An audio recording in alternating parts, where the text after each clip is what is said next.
si tu devais résumer ou donner un mot pour décrire la dernière discussion qu'on a eue. Ok, Là, je te mets la musique d'intro et je reviens avec mon ok, carnet. ok, ok. Ah,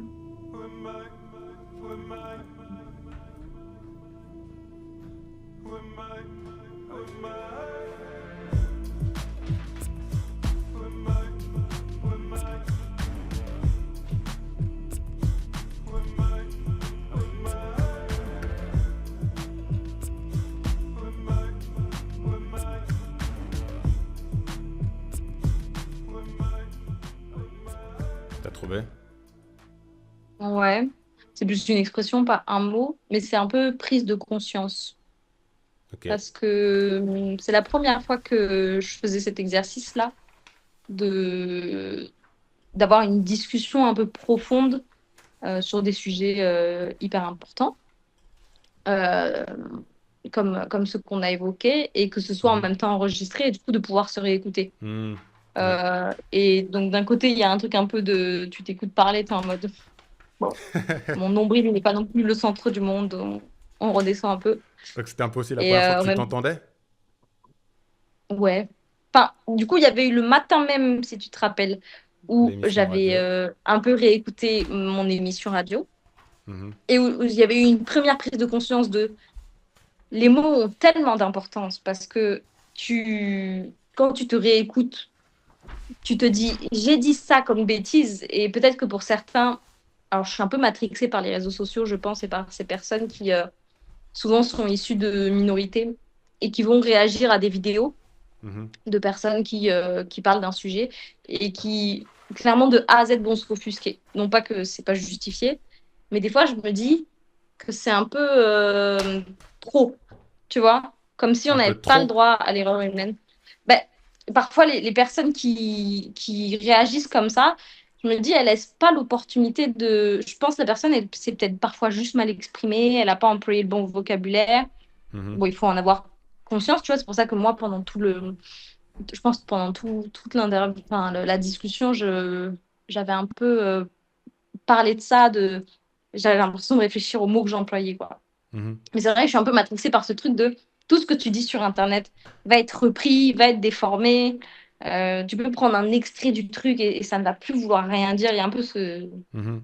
Il y a un peu ça Hmm, là-dedans. d'où le prise de Donc, conscience du poids des mots. mm, Mhm. voilà, du poids des mots. Et alors, il y a la prise de conscience du poids des mots, de la vie aussi que je mène et de se dire que, en fait, pour moi, c'est devenu une vie un peu banale. Mais Mhm. quand on y réfléchit, bah, de travailler avec des singes, de travailler en forêt Mhm. tropicale, Mhm. de vivre des aventures, des mésaventures comme j'ai pu en vivre, que ce soit en Martinique, en Guinée, à Abidjan. Bah, en fait, ma vie, elle n'est pas banale. Et ça fait je trouve, un beau récit de vie, quoi. Et je pense qu'on est dans une génération qui est tout le temps un peu en train de se comparer, de se dire, je voyage pas assez, j'ai pas assez d'argent, j'ai pas assez de ci, j'ai pas assez de ça. Donc ça fait Mhm. un peu du bien, parce qu'on est toujours un peu en train de se flageller, de se dire, ah, je suis en retard par rapport à d'autres. Et donc de se réécouter et de prendre conscience que, bah non, en fait, ce qu'on a fait, c'est cool déjà, on a bien accompli. Bah, ouais, il y a eu plein de petites prises de conscience comme ça. Mhm. Et puis là, c'est très... bon, à la fin de la journée, j'étais flinguée, clairement, parce qu'il y avait eu le matin, il y avait eu le soir où on avait aussi beaucoup discuté. Et du coup, c'était très libérateur, quoi, de Mhm. pouvoir partager ça aussi avec quelqu'un qui peut comprendre. Parce que moi, j'ai une famille qui ne comprendra jamais pourquoi je suis partie en Afrique. Et parfois, c'est frustrant parce que tu rentres de voyage et Qu'est-ce que tu tu fais racontes là-bas, en rien, gros, quoi. ils te demandent. Ouais. Ben, en fait, Ou bien ils te demandent même même pas plus. parce Enfin, qu'ils comprennent tellement pas qu'ils ont pas envie de savoir. Enfin, envie de ouais, savoir. c'est pas qu'ils ont pas envie de savoir, mais c'est que tu sais pas quoi leur dire, quoi leur expliquer. Parce que pour le coup, bah, c'est une vie entière que je vis ici. Alors j'ai des anecdotes comme ça dans la journée. Par exemple, la journée du vendredi, j'ai des petites anecdotes comme ça qui me rappellent pourquoi j'aime ce pays, pourquoi j'aime les Ivoiriens et les Ivoiriennes. Mais une fois que tu rentres de voyage, tu te dis, mais t'as plus de tout ça, quoi, puisque tu l'as vécu, si tu l'as pas écrit. À un moment donné, j'avais fait cet exercice-là, c'était le dernier jour que j'avais passé en Guinée, j'avais écrit tous les trucs qui m'arrivaient dans la journée. Et en fait, en une journée, j'avais déjà plein de choses Mhm. d'anecdotiques, quoi, mais qui ne se seraient pas passées en France. Et c'est vrai qu'il faudrait que je reprenne ça un peu parce que quand tu arrives, tout est sorti de la tête. Bon, si j'avais des mots-clés, des trucs pour me rappeler, ce serait facile de raconter de nouveau, mais quand tu arrives devant eux, c'est comme raconter tes journées que tu as passées il y a 100 jours, 200 jours, quoi, tu vois. Ok, Donc, ok. et oui, c'est frustrant de ne pas être compris par sa famille et de ne pas pouvoir trop en discuter Mhm. avec eux, quoi, parce qu'on a envie de débattre, on a envie d'avoir leur point de vue. Enfin, tu vois, la dernière fois, c'était un peu ça aussi, des partages de points de vue. Mhm. Et ouais, c'est frustrant. C'est intéressant parce que pour le coup, la personne de ma famille avec le qui j'ai le plus de... ou qui a peut-être le plus de peine à comprendre paradoxalement pourquoi je veux retourner au pays, c'est mon papa, donc celui qui vient du pays. Euh, de- Ouais. Mais on pourra en reparler pendant la discussion. J'ai une chanson que je pourrais te faire écouter qui fait le pont pour moi avec ce retour aux sources. Mais avant ça, du coup, comme c'est une spéciale Akatia, il y a deux petits trèfles. Il y a du coup la vidéo. T'as pu la montrer aux équipes ou bien pas encore? Pas encore, pas Ok, encore, pas encore. tu me Parce que je diras. les ai pas vus, je suis pas allée sur le camp. Ouais, tu m'as dit que tu avais eu beaucoup à faire, mais tu me diras, ça m'intéresse d'avoir leur retour. Ou bien on verra si justement ça fera la transition avec le format vlog qu'on pourrait explorer, parce Ouais. que j'ai vraiment adoré les petites vidéos que tu as partagées et je pense qu'il y a quelque chose à trouver. Mais du coup, il y a une autre aussi, du coup, ça c'est une petite ref à notre dernière discussion. Comme toi, tu m'as appris la définition, la référence de Ampix. Ça veut dire quoi exactement? Ça veut dire que souvent, quand on dit je suis en PIX, ça veut dire je suis à la maison, quoi. Ok, Souvent, la personne te demande position, tu réponds en PIX. Ampix. Ok. Voilà. Donc ça, c'est par rapport à l'épisode Ampix, où tu vas entendre une petite ref. Ouais, ouais, ah ouais, mais ouais, Et la prochaine fois, on peut faire une spéciale à Katia. Avec, pas grave. en anglais. Ouais, bah, et puis tu fais un dessin des tout là là. En Côte d'Ivoire, on parle français, on a beaucoup plus de gens qui nous suivent qui sont français, on a des sous-titres anglais pour les Ok, autres, d'accord? ok. Donc spécial à Katia en anglais. Non, pas en anglais, Ouais, mais du coup, si je peux t'apprendre quelques mots en anglais qui me viennent pendant la discussion, comme toi, tu pourras m'apprendre quelques pas de mots souci. en nushi si tu as d'autres expressions qui t'ont marqué. On pourra intégrer Mhm. ça à la correspondance. Et du coup, pour commencer par la spéciale à Katia, il y avait le petit message que j'avais voulu transmettre aux équipes. Donc je le fais jouer, il dure 30 secondes et après on verra où les mots nous mènent. Hello Sarah, j'espère que tu vas bien. Bonjour l'équipe Akatia, j'espère que vous allez bien aussi. Je fais cette petite vidéo pour vous remercier pour tout le travail que vous faites avec l'association Akatia au pays pour les chimpanzés, pour la faune et éduquer les populations locales pour préserver notre culture. J'espère vous rencontrer en personne la prochaine fois que je viendrai au pays. D'ici là, portez-vous bien et Sarah, à très vite pour une prochaine correspondance téléphonique. Bye. Du coup, on y est à cette prochaine correspondance téléphonique. C'est ça, Et le mot, du coup, c'est prise ça, de c'est ça. conscience, en fait, ça fait une bonne transition vers la chanson prise de conscience. Moi, c'est à travers les chansons aussi que je trouve la résonance avec ces prises de conscience que j'ai à travers des réflexions quand je pense à la vie, au sens de la vie, à comment moi j'ai envie de donner un sens à ma vie et de vivre en harmonie dans tout ça. Donc la chanson qui fait écho au retour aux sources, elle s'appelle Yako. Tu sais ce que ça veut dire? Yako? Tu l'as déjà entendu au pays? Mhm. Ok, Oui, oui, Yaco, tout le ok. temps. Je le dis tout le temps, courage, Ouais, quoi. ouais. Tu me dis si c'est au Ouais, c'est niveau un truc qu'on te volume. répète.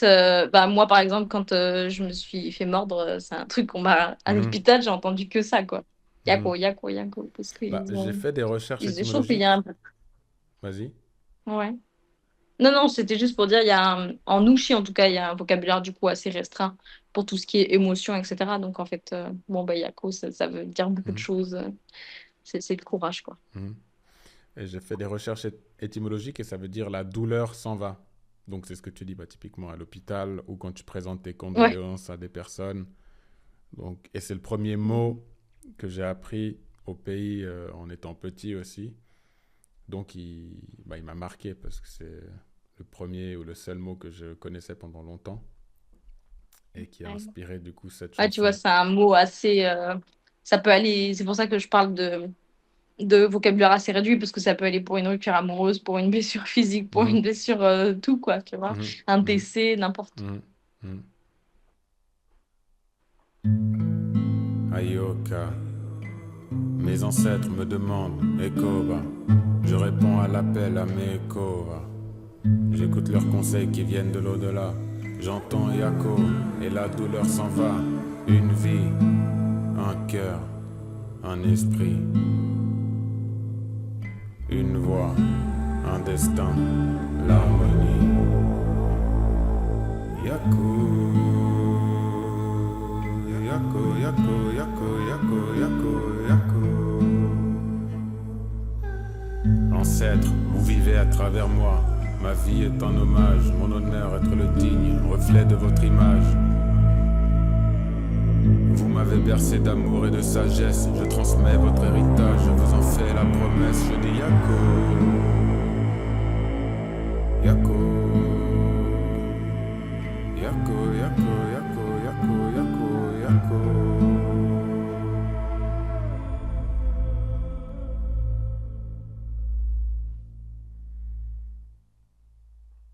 J'allais dire justement que c'est très.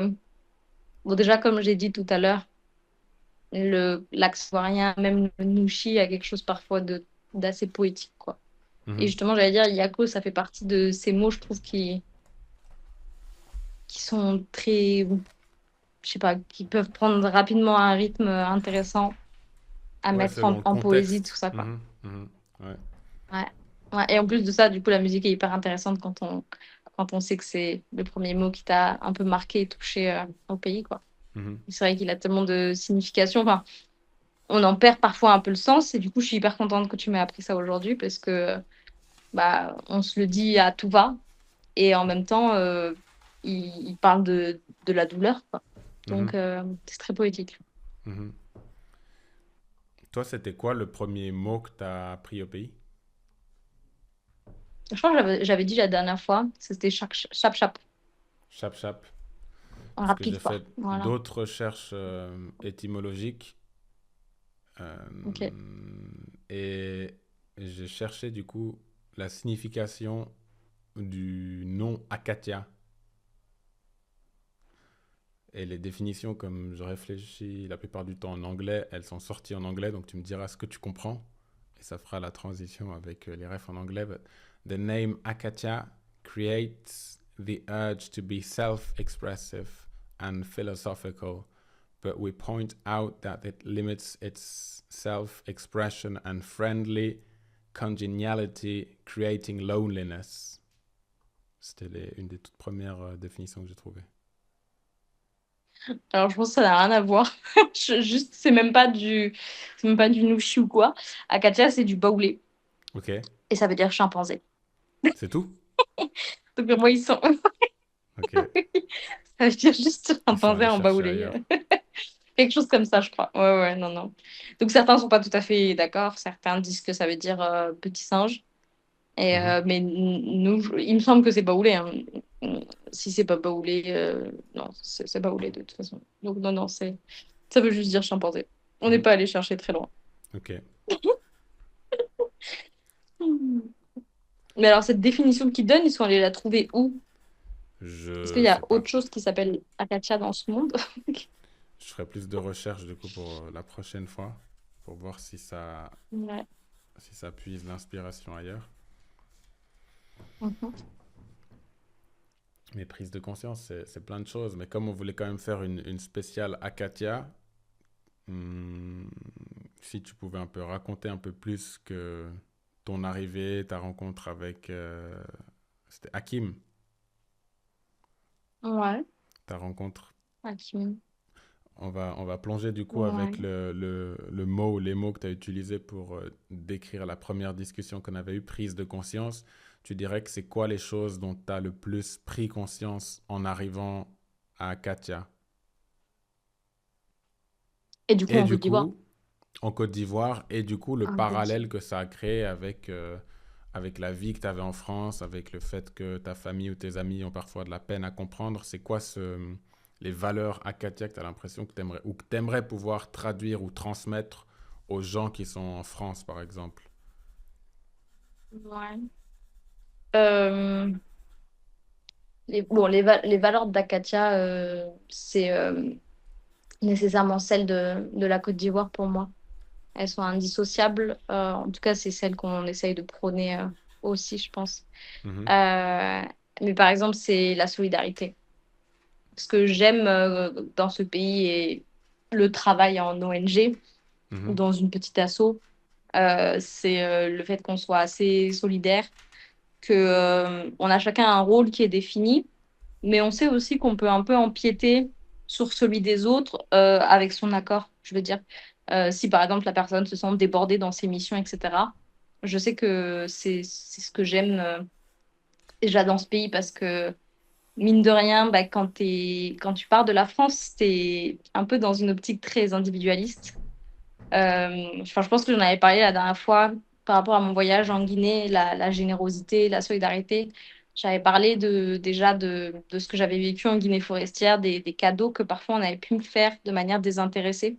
mhm, Euh, Parfois, il y en a certains qui sont intéressés et voilà, et c'est parce qu'ils savent que derrière, tu peux leur apporter bien plus. Mais là, il y avait vraiment quelque chose de désintéressé. Et c'est quelque chose que je retrouve nécessairement en Côte d'Ivoire et mhm, que je retrouve dans l'ONG Akatia. Parce que mhm, il y a beaucoup de travail. Le travail avec les animaux, c'est 365 jours par an, mhm, hein. Faut toujours pouvoir faire face aux urgences, etc. Mais aussi, je sais que quand j'ai beaucoup de travail, je peux me reposer sur d'autres épaules. Je peux avoir du soutien quand même. Euh, et pareil dans les équipes. Du coup, je crois que les volontaires qui viennent sont aussi là en soutien et viennent faire preuve de solidarité avec les équipes ivoiriennes, en tout cas les équipes de l'ONG, puisque parfois par manque de moyens, on ne peut pas embaucher autant de monde qu'on veut, par exemple. Et c'est vrai que ces bénévoles-là, ces volontaires-là, ils sont tellement précieux. Même là, tu vois, dernièrement, j'ai fait appel à bon, c'est des Françaises, il me semble, mais elles vont m'aider pour la communication. Et ok, du coup, il y a ce truc où, bon, déjà, j'ai pris conscience, mais ça, je pense que c'est même bien avant euh, la, enfin, non, je pense que j'ai vraiment pris conscience en Côte d'Ivoire. Ça s'est concrétisé en tout cas vraiment en Côte d'Ivoire. Je l'avais un peu compris au fur et à mesure de mes stages, mais c'est le travail d'équipe mhm, et le fait que définitivement, comme disait ma grand-mère, il y en a plus dans deux cerveaux que dans un. Euh, j'ai toujours aimé faire les travaux de groupe seule parce que du coup, je donnais beaucoup et c'était pas grave si j'étais pas avec quelqu'un qui donnait pas énormément. Et là, du coup, bah, ça va un peu avec la solidarité, le fait que tu puisses aussi euh, refiler quelques tâches à d'autres personnes s'ils en ont envie, s'ils ont envie de t'aider, etc. Parce que aussi, ça nécessite, par exemple, pour la communication, d'être encore dans... Moi, je suis encore dans de la validation, c'est-à-dire que les filles, elles vont peut-être faire des designs, des choses comme ça. Je vais valider. Mais en fait, certes, c'est pas à 100% ce que moi, j'aurais fait. Mais en fait, c'est aussi leurs idées et je vais pouvoir quand même partager si je veux, parce que comme je suis un peu perfectionniste, je peux quand même partager quelques trucs si vraiment il y a des idées qui me déplaisent. Et en fait, à la fin, ça donne un résultat qui est encore plus top que ce que moi, mhm, je peux produire seule. Et, euh, et je pense qu'en Côte d'Ivoire, c'est pareil aussi, le travail d'équipe, tu finis par faire preuve d'ingéniosité, quoi. mhm. Parce que bon, c'était déjà le cas en Guinée, je voyais ça déjà en Guinée, mais surtout en Guinée. Les gens pouvaient t'inventer, par exemple, des réparations de camions ou des réparations de voitures qui faisaient tellement preuve d'ingéniosité. Et je pense que vraiment, c'était la communauté, c'était, tu vois, la proximité entre tous qui fait que il y en a un, il a une idée, il y en a un autre, il va la compléter. Et ouais, je retrouve aussi un peu ça en Côte d'Ivoire, mais surtout dans l'équipe. Donc, Mhm. ça donne un travail de meilleure qualité encore, même si on n'a pas beaucoup de moyens. Ouais. Mais c'est très cool. Je sais plus, j'avais Et entendu ce aujourd'hui, on dicton. travaille. Vas-y. Non, non, non, je disais en France, parce qu'à un moment donné, tu m'as demandé ce que je pourrais expliquer à ceux qui habitent en France et qui ne partagent pas les mêmes valeurs, mais ça me fait penser par exemple aux open space qu'on crée en France pour faire genre on travaille en équipe et voilà, alors qu'en Mhm. fait juste on est chacun à notre bureau, on se parle pas. Mhm. Et on Mhm. a essayé de créer des trucs comme ça, mais je pense que ça a juste mené à de la réticence les uns envers les autres. On n'a pas envie de se croiser, on n'a même pas envie d'aller au taf et de partager la pause avec les autres. Ce que moi je ressentais par exemple en Martinique, je pense que j'en avais parlé. Alors que là, par exemple, je passe mon temps avec mes supérieurs et je suis très contente de boire un verre avec elles le soir ou quoi, parce qu'en fait, on continue de partager des idées et je sais pas, là, ça me va. À une époque, ça m'allait pas. Dans Mhm. certaines structures, ça m'allait pas, mais là, ça me va, quoi. Ok. Donc les valeurs de communauté, d'entraide, esprit d'équipe, tu trouves qu'elles sont plus omniprésentes quand il y a Ouais, moins de parce que, moyens? en fait, ouais. Et en même temps, alors, peut-être aussi, je pense, sous le prisme bah, du privilège d'être blanc, en fait, malheureusement. Donc ça, Mais tu je le trouve sens? que malgré tout, d'être privilégié, Est-ce que tu as l'impression d'avoir alors un d'être une privilège femme. d'être blanche au pays encore aujourd'hui? Ouais. En fait, les Ivoiriens sont pas du tout rancuniers de l'époque de la colonisation. C'est nous, les Français, qui avons un gros problème avec ça et qui. Alors, je sais qu'on est en train de rouvrir les débats justement de manière assez transparente etc. On a cet effort qui est fait. Mais je sais qu'on est très très gênés. Alors que eux, franchement, tu peux en parler. Bon, moi, je reviens toujours à. C'est souvent dans les taxis que j'ai ce genre de discussion et c'est toujours passionnant et ça fait passer le temps. Mais les gens sont souvent très à l'aise pour parler de ça. Ils sont pas rancuniers. Et, et tout ça pour dire que, ouais, non, aujourd'hui encore, alors d'être une femme, déjà de un, ça offre des privilèges, mine de rien, et d'être blanche, je pense, ça augmente ces privilèges-là, quoi. Ok. Parce que, ouais, non, là, j'ai pas d'exemple, je suis en train d'essayer de réfléchir, mais en tout cas, les gens sont très. Alors, c'est quand quelqu'un te rend un service. Euh, En général, il attend quand même une petite rémunération. Par exemple, s'il t'aide à monter tes courses ou des trucs comme ça, tu Mhm. vois. Mais des fois, je ne le fais pas toujours. Tester la valeur de la personne. Je sais que je vais le faire plus tard parce que je vais être amenée à lui redemander. Et dans les premiers temps, je vais peut-être pas le faire pour voir si la personne, elle est vraiment réellement motivée à m'aider quand même. Mhm. Et c'est le cas. Tu Ok. vois, genre, des fois, tu peux ne pas donner la première fois un petit billet. Et en fait, la prochaine fois, le billet sera plus conséquent de toute façon. Mais la personne ne le sait pas et pourtant elle va continuer à t'aider en se disant bah, j'ai rien reçu la première fois Ok. et pourtant il continue la deuxième, la troisième et à un moment donné il est récompensé comme n'importe qui rend un service mais moi je sens que même quand tu veux bon et puis de toute façon ici en Côte d'Ivoire la femme quand même dans la culture d'une part il y a certaines choses pour des féministes par exemple ça va les hiquer quoi ça va vraiment mais d'un autre côté on rend beaucoup service à la femme pour ce qui est par exemple de porter les choses, etc., on peut l'aider beaucoup plus, quoi. Ok. Donc, voilà. Ok. Tu as parlé aussi de perfectionnisme dans la façon dont tu gères les opérations chez Akatia. Comment tu as appris à, du coup, lâcher prise de ton perfectionnisme, de contrôler, de faire du micromanagement pour chacune de tes tâches, à faire confiance aux gens, parce que ça passe aussi à travers ça, la confiance, et les laisser faire ce que eux font pour toi, peut-être te reconcentrer sur ce que tu as besoin de faire plus ou mieux pour toi et après pour le bien de l'association. Mm. Bah, en fait, c'est vraiment quand t'as pas le choix, quoi. Enfin, à un moment Ok. donné, quand t'as pas le temps, il faut savoir déléguer. Et par exemple, la communication, je te donnais cet exemple-là parce que pour le coup, ça, j'ai vraiment délégué et je suis très contente et je suis un peu déçue de ne pas l'avoir fait avant. Mhm. Mais alors, c'est déjà de se dire que ce que toi, tu vois, des visuels, etc., bon, déjà, il n'y a que toi qui le vois. Tu vois, genre à titre perso. Il y a que toi qui vois que peut-être dans la phrase, Hmm. par exemple, à un moment donné, il y avait un poste où pour moi, il manquait une majuscule. Alors, c'était pas une majuscule en début de phrase. C'était un peu, tu sais, quand tu as des majuscules qui après font une abréviation.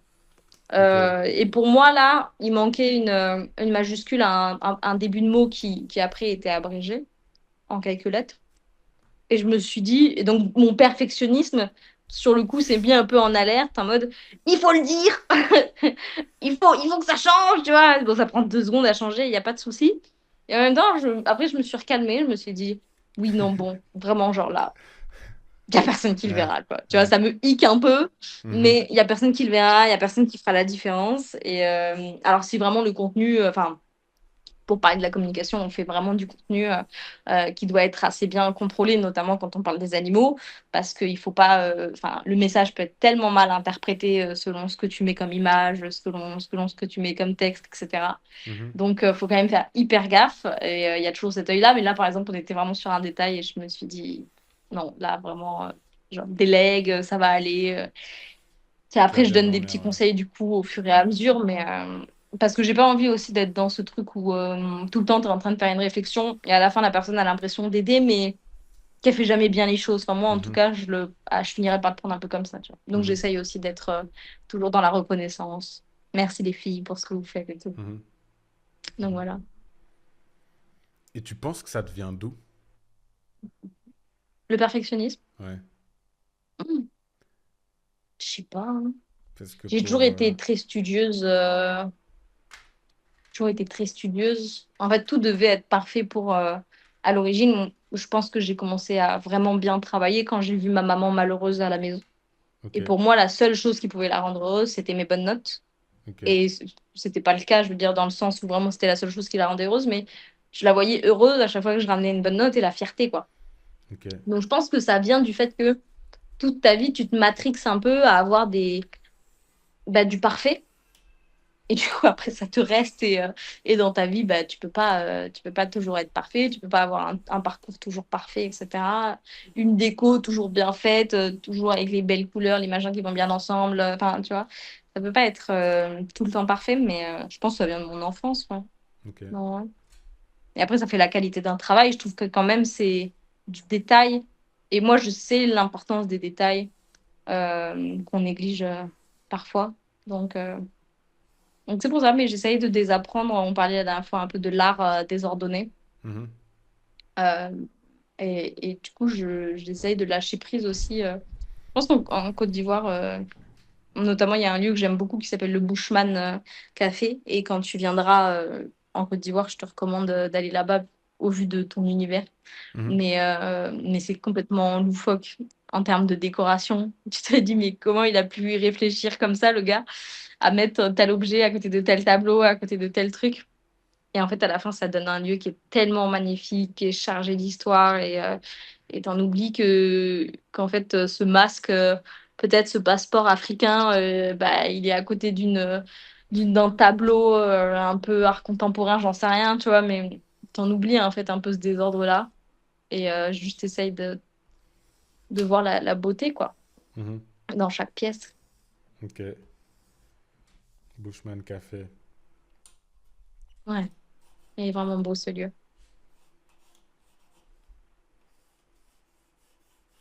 Mhm. Et en plus, le gars, j'avais une amie qui avait rencontré le propriétaire et il était un peu contre le système. Et du coup, je trouve ça encore plus intéressant et j'ai très envie de rencontrer cette personne parce qu'en fait, ça se reflète clairement dans son art, quoi, qu'il est contre tout, quoi. Donc, bon, en même temps, c'est quelqu'un de la haute société et puis tu peux pas être contre l'argent. Mais ce serait hyper intéressant, je pense, de discuter avec cette personne-là parce qu'il a l'air d'être passionnant. Mhm. Avec plaisir, avec plaisir. Enfin, si toi, tu as la chance, tu pourras me raconter comment était ton échange, mais si une fois que je serai au pays, Ouais, je ferai j'espère, hein. l'opportunité de le rencontrer, ce sera avec plaisir. Mhm.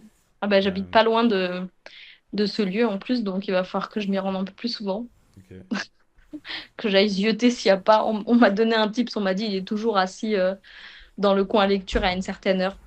Ouais, Donc un jour je vais essayer d'aller voir ça. tu me diras. Tu on Ouais. dira. Et pour Akatia, au-delà de ton perfectionnisme, vous en êtes où? Tu dirais que c'est quoi les priorités ou les prochaines étapes, les prochains paliers de l'association? Bah, ça doit devenir une grande ONG. Ok. Enfin, là, par exemple, on voit un peu les limites bah, enfin, vraiment les pratiques entre une grande ONG et une petite ONG, ça n'a rien à voir. On est beaucoup plus, comme je te disais, pour une petite ONG dans la proximité, la solidarité, etc. Tout le monde est un peu au courant de tout. Mhm. Et du coup, tout le monde s'entraide. Et moi, je trouve que c'est ça qui fait la beauté un peu de tout ça. Et là, par exemple, on a un gros projet qui est tombé et gros financement à gérer, etc. Et du coup, les personnes qui ont été recrutées, c'est des Ivoiriens qui sont issus de gros projets aussi. Mhm. Donc, eux, ils maîtrisent ça. Mais du coup, on est un peu en désaccord parce que nous, on est habitués comme ça à une petite ONG et on comprend qu'il faut évoluer vers quelque chose de plus grand. Et Mhm. donc, ouais, je pense que c'est ça déjà la première étape, c'est Mhm. de, de De voir plus grandir loin pour dans notre pouvoir aider plus développement. aussi. Ouais, ouais, ouais. Et puis en fait, c'est surtout que ce financement-là qui s'est débloqué, souvent, un gros financement permet d'en débloquer d'autres. C'est con, mais souvent, Ok. si en tout cas on maîtrise notre truc, qu'on sait, qu'on fait bien les rapports, etc., de fil en aiguille, il y a des gens qui vont s'intéresser à ce projet-là par les contacts, etc. Et en fait, il y aura d'autres financements. Finalement, on donne bien plus facilement à ceux qui en ont un petit peu moins besoin, même si on a toujours besoin. Mais ouais, à un moment donné, ça va devenir quelque chose de beaucoup plus conséquent, bien plus professionnel encore. Donc, je pense que c'est la grande étape pour l'ONG là, dans les années à venir. Ça va être ça. Ça va être ça. Et c'est quoi les challenges auxquels vous êtes ou vous serez confrontés, ou bien ceux sur quoi vous aurez besoin d'aide? Hum, bon, c'est la recherche de fonds en permanence parce que euh, même s'il y a de l'argent pour certains. Par exemple, pour essayer de te faire comprendre un petit peu, il y a ce gros projet qui est tombé, Mhm. mais il y a énormément de travail par rapport au financement qui a été octroyé pour, on va dire, les employés. Et donc, on se retrouve Quand tu un dis petit peu en financement pour les sous-effectif. employés, c'est payer les Tout ce qui est salaires de... salaire, en Ok, fait. ouais. Voilà. Payer un chef de projet, par exemple, un coordinateur, un directeur, tout ça. Et donc, par exemple, on s'est rendu compte que certes, on va, grâce à ça, avoir le salaire du directeur, mais son travail, il va avoir énormément de travail. Et donc, on imagine que potentiellement, le rôle du coordinateur, qui est le mien aujourd'hui, euh, en fait, on avait peut-être imaginé à un moment donné supprimer ce rôle-là. Et on se dit, bah non, il est quand même très utile sur plein d'autres aspects, comme la représentation de l'association, etc., ce que Mhm. le directeur ne serait pas amené à faire. Mhm. Mais ce financement-là, on ne l'a pas. Donc, c'est toujours un peu enfin, c'est le nerf de la guerre, de toute façon, hein, l'argent et la recherche de fonds. Mais ça va être ça va être les prochains challenges, ça va être de viser d'autres financements et, si possible, du coup, des financements à l'échelle locale, c'est le mieux. Si c'est à l'international, on prend aussi. Mais ce qu'on veut, c'est qu'un jour, peut-être, cette ONG elle soit gérée par des Ivoiriens, qu'elle soit alimentée par des services RSE d'entreprises ivoiriennes, C'est-à-dire etc. quoi RSE? Donc, les services RSE, c'est en fait chaque entreprise, de toute façon, a une émission carbone à compenser. Ok. Donc, souvent, ça passe par le service RSE. C'est pour financer en fait des projets sociaux, environnementaux. Montrer Et patte j'oublie, il y verte. a un troisième aspect. Voilà, c'est ça, c'est compenser. En fait, c'est la compensation Ok. qui les oblige, quoi. Donc, voilà. Mais tout ce qui est Et souvent, ça, écotourisme, c'est. pour trouver une façon de structurer l'ONG ou la sauce pour qu'elle soit, comment dire, Bah, ça, autosuffisante, c'est. c'est des voies que vous pouvez explorer ou au niveau juridique, c'est compliqué à structurer? Alors, Par exemple, des c'est lodges en dans la... projet. Ouais. Ok. Ouais, bah là, tu vois, dernièrement, on a eu la visite d'un bailleur par le biais justement du prestataire dont on est sous-traitant. Donc, il est venu un peu voir le camp, etc. Et lui, justement, il serait plutôt intéressé par l'écotourisme. Mhm. Et c'est vrai que comme on est toujours un peu en mode survie, en tout cas jusque-là, on était toujours Hmm. un peu en mode survie et avec ce nouveau projet. Donc, c'est pas des choses où on a réussi. Déjà, une des étapes qu'on n'a pas encore franchies, c'est d'avoir vraiment un programme éducatif pérenne. Et du coup, bah, tu vois, en termes de priorité, c'est Mhm. compliqué.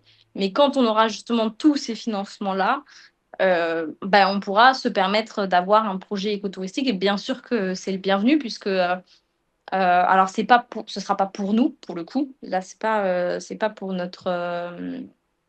pour nous, parce qu'en fait, on n'est pas censé générer vraiment à proprement parler des revenus. Hein. Ça reste un organisme non lucratif. Par Mhm. contre, c'est censé bénéficier aux communautés locales. Et à partir du moment où elles sont impliquées dans des projets comme ça qui leur permet de générer des revenus beaucoup plus conséquents, on sait derrière qu'il n'y a plus besoin de protéger, entre guillemets, la forêt autant qu'avant. Hmm. Et du coup, on fera peut-être des économies sur d'autres aspects, quoi. Tu vois. Ok. Mais, euh, mais une ONG, ça fonctionne toujours. Enfin, je pense que ça peut pas fonctionner autrement qu'avec des subventions, des donations, des trucs comme ça. Et c'est ça aussi qui, pour moi, fait la beauté d'une ONG. Parce que sinon, on est une entreprise, tu vois. Ok. Ouais. Et Après, c'est ma parce... définition. Il y a des ONG qui font aussi de l'écotourisme et qui leur permettent d'avoir un revenu. Mais puisque l'idée, en fait, c'est juste d'avoir une balance à zéro. Tu peux Oui, créer du ouais, revenu, d'être mais il faut qu'à la autosuffisant. fin, voilà. Mais je trouve ça aussi intéressant d'impliquer des fondations et elles existent pour ça, tu vois. Donc, fondation, Donc ça bon, ça, serait c'est la ma version réflexion. entreprise de l'ONG? Quand tu dis impliquer des fondations? Non, quand je dis non, impliquer les fondations, c'est enfin quand je dis fondation, c'est par exemple, je pense à la fondation Brigitte Bardot, la fondation Emus, c'est souvent tu as une fondation qui peut être reliée à une entreprise. Donc en Mhm. fait, ça veut dire que l'entreprise va plus loin qu'un simple service RSE. Et des fois, c'est juste une structure qui a été créée pour récolter des dons, qui elle peut par exemple réceptionner des subventions pour ensuite les redistribuer, Mhm. etc. Mhm. Bon, c'est Parce pas qu'en très fait, moi, clair, c'est pas le truc que je maîtrise. ouais, et ce que je trouve difficile pour les associations, c'est justement, c'est que si tu peux pas générer de bénéfices, entre guillemets, pour subvenir à tes propres besoins, c'est que tu es dépendant de, de subventions ou de dons. Et à partir du Ouais, moment où tu es dépendant, tu deviens ouais, c'est assez vrai. limité dans ce que tu peux entreprendre, par exemple, à un niveau de mise en place de projets comme de l'écotourisme. Ou même si tu as envie de construire une Ouais. école, bah, tu as quand même besoin d'avoir des bénéfices ou une trésorerie assez... Enfin, en fait, comment est-ce que tu peux faire grandir ta trésorerie si tu n'as pas le droit de générer de Mm. bénéfices? Et comme tu as dit, tu es toujours en mode survie, Ouais, donc du coup, c'est difficile mm. de passer à une Ouais, c'est autre vrai. C'est vrai dimension que de j'avais peut-être pas projet, comme tu réfléchi sous dis. cet angle. Ouais, c'est vrai. J'avais peut-être pas réfléchi sous cet angle-là. C'est vrai que c'est intéressant si on veut pouvoir aider sur d'autres points parce que, bah, comme c'est comme dans tout, mais il y a toujours des aspects qui sont un peu moins financés parce Mhm, que c'est un peu moins intéressant. Par exemple, il y a mhm, certaines fondations ou structures qui vont plutôt aimer financer le social, certaines plus l'environnement. Et c'est vrai qu'on dépend aussi d'un classement par rapport, on est en compétition en fait avec d'autres mhm, ONG, d'autres mhm, assos, puisqu'il y a mhm, toujours un nombre limité. Donc c'est vrai que tu as raison sur ce point-là. C'est vrai que ça permet d'avoir plus de liberté. Mais voilà, comme j'ai dit, il faut au moins que la balance soit à zéro et être sûr en fait que, par exemple, il ne faut pas que ton projet d'écotourisme, tout te revienne et que ce ne soit pas bénéfique à la communauté, par exemple. Il y a aussi cet équilibre-là à trouver. C'est pour ça qu'en fait, ça ne peut pas être non plus une solution juste pour financer tes activités parce que avant tout, ça doit être un projet communautaire. C'est en ça aussi, je pense que j'ai ok, exprimé les choses. ok. Enfin, tu dis, t'as raison, en fait, je sais, enfin, j'ai pas raison, j'essaie juste de comprendre comment ça fonctionne parce que bah, si un jour ou le jour où je serai au pays, bah, voir comment je peux aider, mais pour que ça bénéficie justement bah, à l'association et qu'il n'y ait pas de, enfin, quels sont les facteurs limitants, qu'est-ce qu'on a le droit de faire en tant qu'association et qu'est-ce qu'on n'a pas le droit de faire. Parce que si tu me dis, bah en fait, on Ouais, n'aurait même pas le droit de construire une jolie petite cabane et de la mettre en location à la nuit pour ceux qui ont envie de faire 2, 3 jours loin de la capitale, parce que à partir du moment où on génère plus de bénéfices que ce qu'on avait prévu de générer sur une année N, ben on rentrerait plus dans le statut juridique d'une ONG, donc on n'a pas le droit de mettre ça en place. ouais. Non, je pense que tu as le droit. Je pense Ok, que tu as le droit parce qu'il y en a qui le font. Mais voilà, après, c'est juste. Je pense que c'est pas un truc législatif, tout ok. ça. Moi, c'est quand je parlais de ça, c'était plus d'un point de vue, il faut que ce soit bénéfique avant tout Oui, bien pour la sûr, la communauté. mission de la sauce Ouais, ou les c'est pour ça. communautés. Ok, Parce qu'il ne donc faudrait pas typique, se transformer en un complexe hôtelier alors qu'à la base de tes activités, elles n'avaient rien à voir bien sûr. là-dedans, quoi. Mais tu parlais d'avatar, donc si on peut construire des jolies maisons ou hamacs qui sont suspendus dans les arbres en harmonie avec Ouais, l'environnement, c'est vrai. C'est ok. vrai. Et de toute façon, c'est souvent. Enfin, d'ailleurs, je réfléchissais un peu à ça dans les perspectives, parce que comme il y a eu ce bailleur qui est venu dernièrement, je me suis dit, bah, il est censé nous recontacter pour nous dire ce qu'il est intéressé, mais déjà, l'aspect un peu écotouristique, ça avait l'air d'être son penchant. Et je me suis dit, je vais monter un dossier et tout. Et après, je me suis dit, c'est vrai que c'est une belle perspective. Je suis toujours un peu en train de chercher ce que je veux faire. Et je me suis dit, bah, si je dois monter un budget et tout, bah, proposer le salaire d'un coordinateur de projet avec un assistant et puis, tu vois, différents emplois à financer. Et je me disais, ça, c'est bien un truc vers quoi j'aimerais aller, en fait, Mhm, l'écotourisme, parce qu'on se rend compte que déjà, ça peut se lier à la lutte, par exemple, la lutte anti-braconnage. mhm, Ça peut s'allier à ça. Je pense que c'est déjà un peu ce qui se fait avec les safaris, les trucs comme ça. Enfin, ça s'inscrit un peu dans cette idée-là. Et ouais, c'est un truc vers quoi j'aimerais aller parce que je crois qu'en fait, il y a de l'avenir dans cette pratique-là parce que le monde se met de plus en plus en tourisme et j'ai envie d'être un acteur pour une mise en tourisme éthique et qui mhm. reste imprégné de la culture dans laquelle ça se développe. Et j'aimerais pas qu'il y ait trop de projets écotouristiques qui se développent un peu comme je dirais hors sol, quoi. Mhm. Donc, je pense que c'est l'avenir en fait l'écotourisme en C'est quoi termes de revenus pour les communautés. c'est quoi des projets écotouristes hors sol? Ah, que c'est Justement, ce serait par déconnecté exemple, de la nature ou de la voilà, mission originale de Akatia qui est de voilà, préserver l'environnement. Ok, ok. voilà. Ouais, je Bah, vois. là, je parlais du coup de l'écotourisme de manière générale. Je pense que ça existe dans plein de pays, mais du coup, ce serait alors déjà, tu as les faux projets écotouristiques où en fait, en vérité, ce que tu as fait là, ça a quand même détruit l'environnement et ça a eu des Mhm, conséquences graves. mhm, Et en plus de ça, si tu n'impliques pas les communautés, tout ça, c'est sûr que c'est une alternative économique qui est tellement alors, qui peut être aussi fragile parce que si tu as un attentat dans un pays ou un truc comme ça, à tout moment, il n'y a plus de touristes. Donc, il faut mhm. quand même faire gaffe à ça. Il faut avoir quand même plusieurs opportunités économiques. Mais je pense que c'est un beau revenu à se faire parce qu'il y a des gens qui sont prêts à payer cher, par exemple, une retraite spirituelle dans une forêt, sans aucun bruit, sans rien.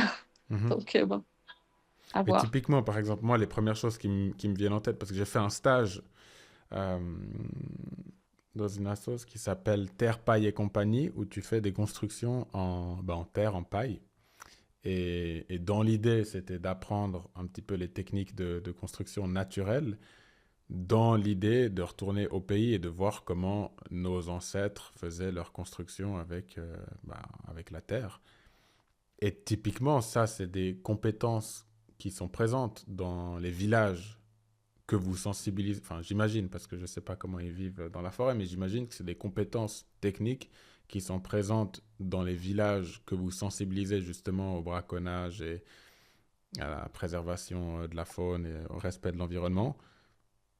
Et que en collaboration avec ces images, vous pourriez, ou on pourrait, parce que enfin, j'adorerais du coup participer à ce genre de projet, en quelques jours construire une cabane, deux cabanes qui seraient des mini, comme tu dis, des mini, how do you say, des, des mini cabanes pour une retraite Ouais, spirituelle des ou lodges, quoi. Enfin, après, des lodges, voilà, ça peut devenir un des lodge.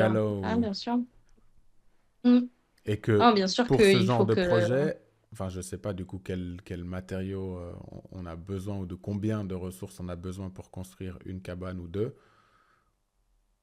mais que du coup, pour ce genre de projet, t'as pas tant besoin de fonds, mais tu as besoin justement de la confiance des populations locales et du travail d'équipe dont tu parlais tout à l'heure dans la discussion, et de la collaboration et de la transmission de savoir-faire. Hum, Sur ce genre de projet, c'est quelque chose enfin, qui vous titille l'esprit ou que vous essayez de mettre en place, ou bien, comme vous êtes en mode survie, vous n'avez même pas le temps d'entreprendre et de mettre tout ça en place parce que c'est un autre aspect à prendre en compte. Si, si, ça nous titille depuis longtemps, hein. Enfin, je me rappelle à un moment donné, une des directrices qui a envoyé à un moment donné dans le groupe justement un peu des lodges, tu vois, un visuel de lodge qui était un peu sympa et tout. C'est très souvent en fait comme ça qu'on a des idées qui nous viennent, mais on sait qu'on n'a pas les fonds et ça fait juste son petit bout de chemin. Ça peut mettre des années avant Ok. d'émerger. Après, on sait quelle personne aurait les compétences. Enfin voilà, ça, les ressources humaines, on les a, on les connaît. Simplement ici, les cas sont un tout petit peu moins. Enfin, en tout cas, moi visuellement, je trouve que c'est un peu moins traditionnel. Moi, je suis habituée aux cases rondes. Mhm. Pour le coup, là, dans la région dans laquelle on est, c'est plus des cases carrées. Et effectivement, après, ça va être. Alors, je sais pas s'ils le font 100% comme ça. Moi, j'ai connu des cases où vraiment, tu vas chercher, tu vas former tes briques directement dans l'argile Mhm. de la terre. Tu vois, cette terre qui est rouge là. Il y en a qui vont faire directement les. Je crois que c'est là-dedans qu'on fait les briques directement. Mais Mhm. bien sûr, non, c'est un truc. Enfin, notamment ce bailleur-là a fait un peu revivre ce truc. Et on serait très intéressé de lancer ça parce que en fait, pour nous, ce serait un projet communautaire. Et ces derniers temps, donc, on cherche de l'argent pour des projets communautaires. On est toujours un peu en train de réfléchir, notamment du côté de la forêt qui s'appelle Comoé 1. On est toujours en train de réfléchir à un élevage d'escargots parce que là-bas, comme je t'avais raconté, ils sont toujours en train de rentrer dans la forêt pour aller chercher les escargots. Donc, un élevage comme ça met tout le monde en sécurité. Mais un projet écotouristique, ce serait génial parce que là, on gagnerait en confiance. On aurait vraiment une très belle évolution. Et en termes de protection de la forêt et tout, enfin, Ok. il faut qu'on avance là-dessus, ça c'est certain. Parce que vous êtes combien Ça dans c'est l'équipe? certain. Il y en a combien qui dorment sur le camp avec les chimpanzés? On a au camp des chimpanzés, on a 4 personnes. On a quatre Qui dorment soigneurs, tous sans les compter jours les volontaires. Et ça, c'est. là-bas. Ouais. Ok. Ouais, ouais, qui dorment sur le camp. Parfois qui rentrent au village parce qu'ils ont aussi un petit pied-à-terre là-bas qui gèrent eux-mêmes. Donc des fois, ils rentrent au village. Sans compter également les agents des eaux et forêts qui sont aussi avec nous sur le camp, qui sont généralement 3. Et puis du coup, les volontaires. Et après, au niveau du camp des petits singes, ça, c'est en train de changer. Au début, on avait 2 soigneurs et un manager. Et maintenant, on va avoir 2 soigneurs, un manager, un chercheur et des éco-gardes qui Ok. vont dormir. Donc là, par exemple, on est un peu dans ce truc-là. On a lancé des constructions, Ok. on va dire semi-naturelles parce qu'on n'est pas à 100%. Il y a quand même un peu de ciment. Mhm. Mais on est allé chercher quand même un petit peu des compétences locales. Ok. Et on va déjà créer ça. Et après, l'idée, ça va être de. Bah, de toute façon, c'est dans nos conventions, en fait. C'est vrai que quand on fait des séances de travail avec la direction de la faune, etc. On relie un peu notre convention, et, Mhm. sachant elle sera bientôt, on va dire, renouvelée. Et par exemple, l'écotourisme, c'est une démarche qu'on est censé entreprendre. Donc ça Ok. remotive aussi de relire ça quelques années plus tard et de se dire, ah ok, on est un petit peu passé à côté de ça, mais on va se ressaisir. Mhm. Et puis on va chercher des fonds pour ça. Ok. Donc ouais, ouais, c'est tout comme l'éducation, tout ça, ça fait partie des trucs qu'on est vraiment censé lancer. Mais je crois que là, je dirais qu'on a passé le plus dur pour l'ONG. Et j'espère, déjà, j'espère rester pour continuer en fait d'aider, puisque bah, ça va dépendre des financements, Mhm. si mon poste peut être financé. Et du coup, de continuer à trouver des fonds pour tous ces projets-là en attente, quoi. Mhm. Ok. Donc, en théorie, si je connais quelqu'un qui aimerait construire une cabane dans la forêt, c'est possible. On lui dira pas non. Ouais. Ok. Ah bah non, non. Ah, parce que ça a Non, toujours non, été quelque ça, c'est chose des choses. que je voulais faire. Et... Et du coup, ouais, gentiment, les choses s'alignent. Et d'abord, Ouais. j'aimerais passer par le Nigeria. Et d'ailleurs, demain matin, j'ai un appel avec le prince d'une des communautés avec qui j'aimerais travailler. Et ça fait écho avec ce que tu dis, où parfois c'est difficile, j'imagine, pour les ONG de pouvoir... Il y a comme une sorte de compétition entre, bah, typiquement, est-ce que je donne mon aide à une association qui s'occupe d'orphelins ou une association qui protège l'écosystème ou une association qui protège les femmes qui sont dans le besoin. Hum, Et c'est d'essayer de trouver une sorte d'équilibre ou une juste harmonie dans tout ça, sans Mm. mettre de hiérarchie dans les problèmes qu'on doit résoudre, mais malgré tout mettre une priorité pour pouvoir avancer. Parce que si on n'a pas de priorité, on ne sait pas par où commencer. Et si on a une hiérarchie, c'est comme si on disait, ah oui, tel et tel problème est plus grave que l'autre. Et toi qui as travaillé dans le milieu associatif entre la Martinique, la Guinée et la Côte d'Ivoire, comment tu le vis maintenant que tu as pu t'enrichir de ces différentes expériences, le fait d'avoir conscience que dans ce monde, il y a plein de problèmes et en même temps, on ne peut pas Mm. tous les résoudre en même temps, mais qu'il faut qu'on les fasse ou qu'on s'en occupe les uns après les autres. Ouais. Ouais. Bah, c'était Comment un peu tu ce dors truc, en par gros? exemple, en Martinique. Comment tu arrives à te regarder dans le miroir le matin, quoi, juste en gérant le problème de l'environnement, c'est un peu ça.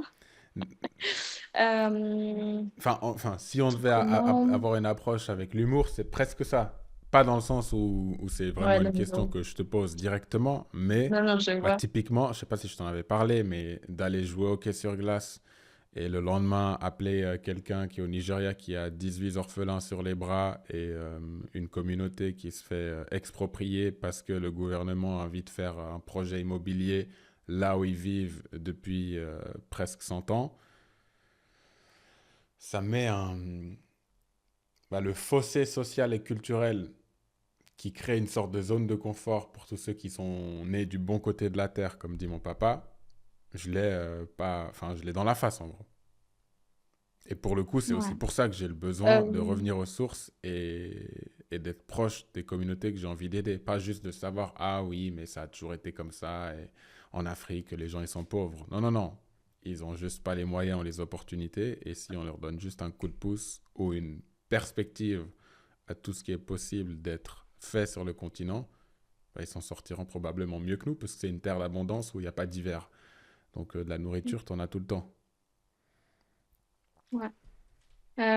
Bah, pour répondre à ta question, en fait, comment réussir à dormir sur ses deux oreilles en disant qu'on gère qu'un seul problème peut-être sur les trois, quatre, c'est de se dire que justement, il y a d'autres personnes qui, eux, ne s'intéressent pas du tout à ton problème et qui gèrent très très bien, et c'est, on en revient au travail d'équipe, Mhm. sans parler de ton équipe et Mhm. de ton ONG, mais de se dire qu'il y a d'autres personnes qui ont créé des ONG, et je pense pas, je sais pas, hein, à voir, mais je pense que chacun a une sensibilité et que dans la nature, tout est assez bien fait, et qu'on est à peu près tous le même nombre, d'un côté à s'intéresser plutôt au social, d'un côté à s'intéresser plutôt à l'environnement, etc. Et après, c'est juste de savoir travailler avec ces autres structures-là. Mhm. À titre personnel, on va dire que c'est assez simple. Je vais te donner un exemple, mais je travaille du coup plutôt pour l'environnement.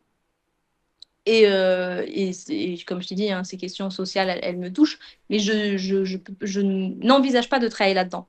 Par contre, toi, tu vois, tu envisages plutôt de travailler là-dedans.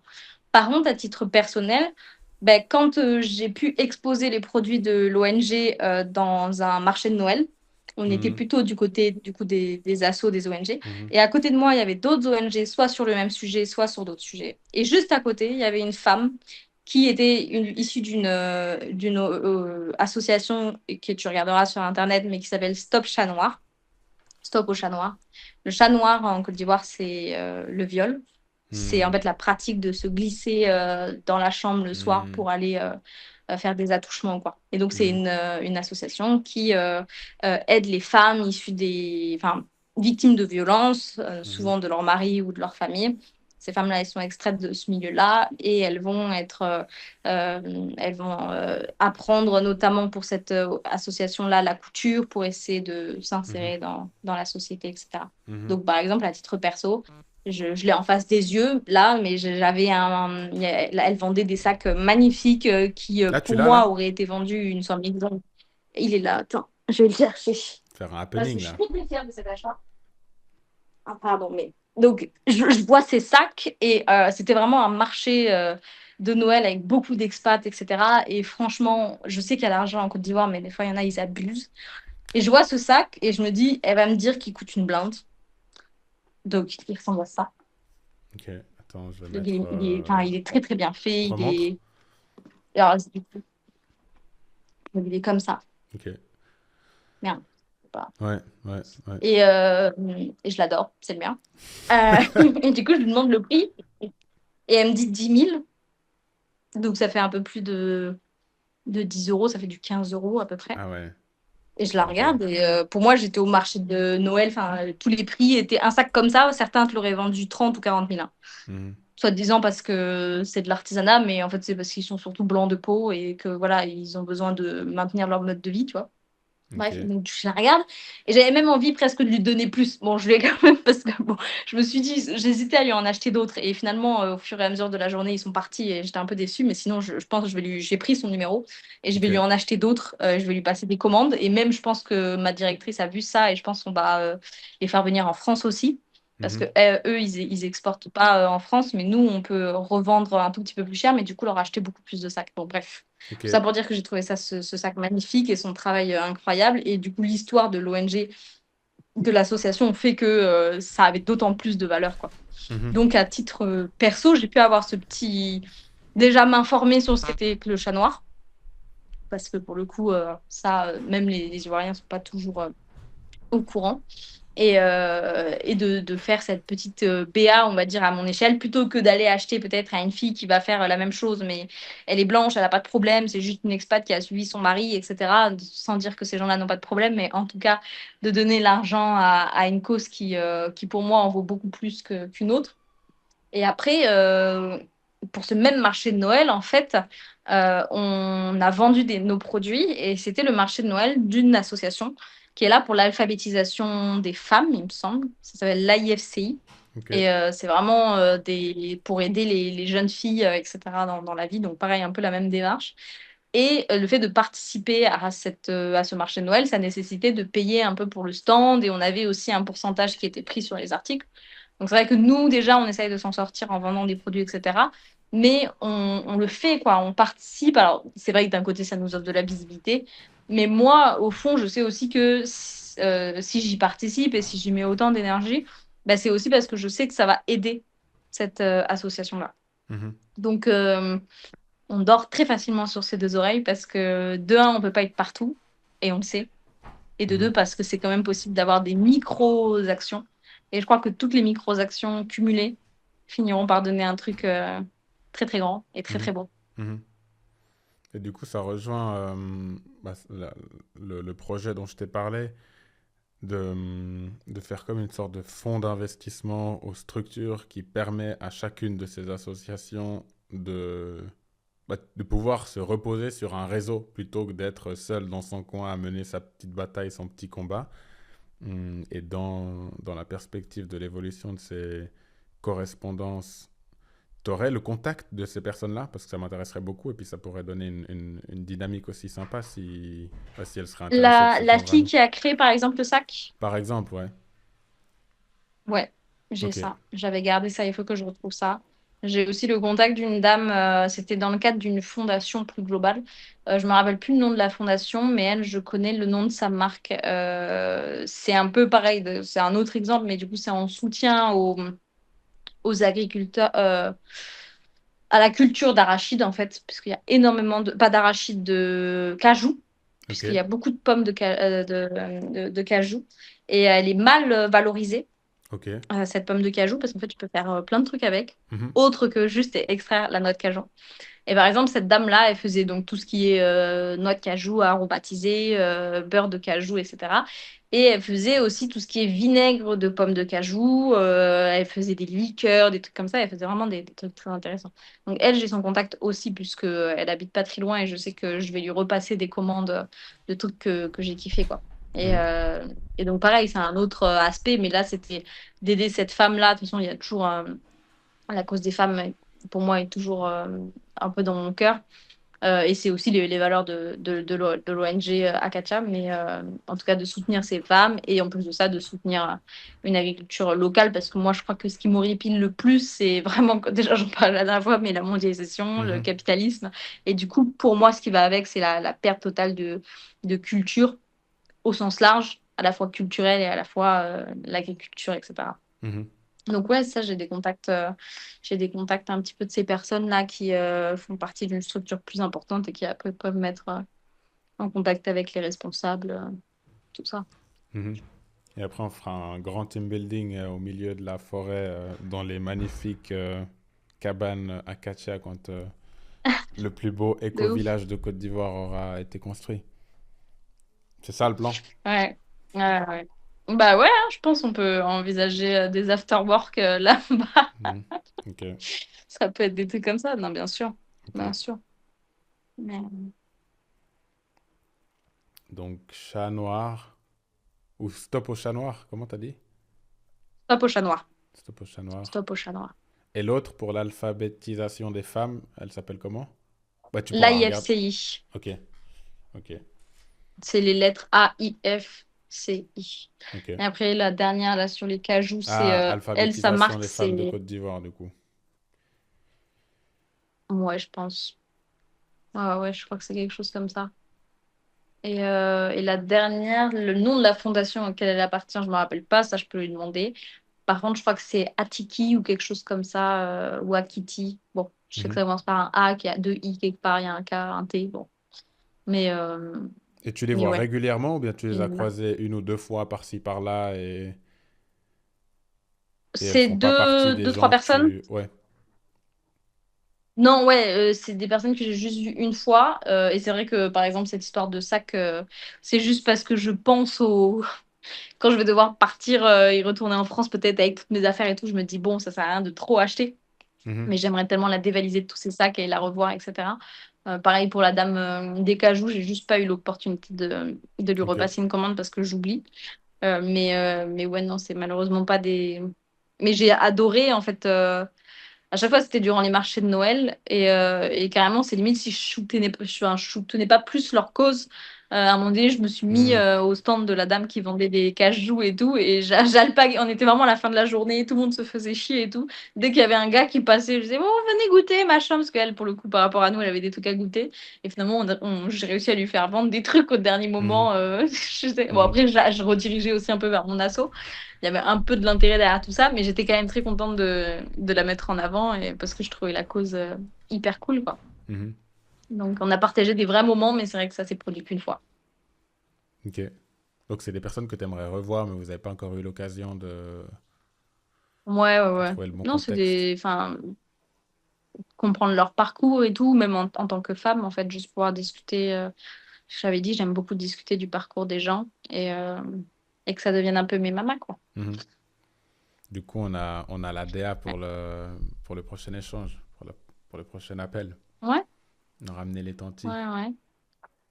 Ouais, ce serait génial. C'est Mhm. vrai, t'as raison. C'est bon, quand on a trop de travail, c'est vrai que c'est compliqué de garder bien le contact avec tous, Mhm. même avec sa propre famille. Des fois, j'oublie ma propre famille, Mhm. mais ouais, il faudrait que je recontacte. Mais c'est aussi pour ça que je tenais à développer, enfin en fait, d'utiliser le pouvoir des réseaux sociaux. On en avait parlé aussi la dernière fois où tu disais que tu essayais de décrocher d'Instagram ou TikTok, et que parfois on oubliait le temps qu'on passait dessus, alors qu'en fait, c'est des outils qui nous permettent justement de connecter avec des gens qui sont à l'autre bout du monde ou qu'on n'a pas le temps de voir pendant la Ouais. semaine. Et le week-end, quand on est posé chez soi, bah, plutôt que de regarder un, un film ou une série, on peut prendre une ou deux heures pour discuter avec des gens et à travers ces Ouais. rencontres. Non, pour discuter, ouais. Ce serait pas, en gros, il faut pas juste slider comme ça. Mhm, Mais c'est, ouais, prendre le temps mhm, d'échanger vraiment. T'as raison. mhm. Ok. Ben, je vais les contacter. Si toi, tu as leur contact, on verra. On va trouver quelque chose. Et la prochaine fois, il y aura du monde. Et peut-être que Nianou aura fini de régler ses problèmes techniques. Je C'est vrai. pourrais te le présenter. Il n'y a pas eu de mot en anglais, là. C'est Et vrai. d'ailleurs, du coup, Si, en moi, parlant j'ai d'anglais, sorti l'afterwork. l'afterwork, ok. Afterwork. Les afterwork. Comment ça se fait que t'aies pas pu apprendre ou développer plus ton anglais quand tu dis Bah, je pense que c'est l'éducation nationale ok. en France. Non, c'est que déjà, les techniques d'apprentissage en France sont nulles. Toutes les personnes que je connaissais qui parlaient très très bien français à la sortie du lycée, c'était des gens qui avaient fait l'effort de regarder des séries Mhm, en VO, d'abord avec des sous-titres, ensuite sans les sous-titres, etc. Et ça aide énormément. Et c'est vrai que comme déjà, je suis pas très film, pas très série à la base, et surtout quand je le fais, c'est plus pour le plaisir.